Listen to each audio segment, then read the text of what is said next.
Junts pel Sí, que de fet al llibre ja parlo que va ser un gripau que ens vam haver de menjar per tal que la burgesia catalana no se'ns desempallegués del procés. La deslleialtat que demostra les paraules de Joan Tardà fan molta fredat i fan molta pena. Una deslleialtat brutal cap als milers i milers de catalans que varen endegar el procés independentista, molts d'ells vinguts d'espais centrals del país, que potser venien del pujolisme i altres sectors, i varen trencar amb l'autonomisme, amb molt de coratge i amb molt d'esforç per avançar cap a la independència. Has rigut.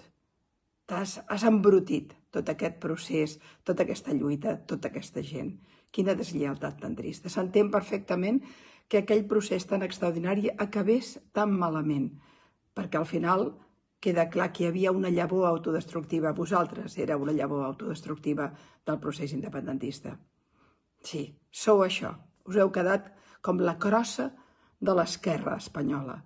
Valenta defensa de Catalunya, valenta defensa de la República. Feu pena i doneu molta tristor.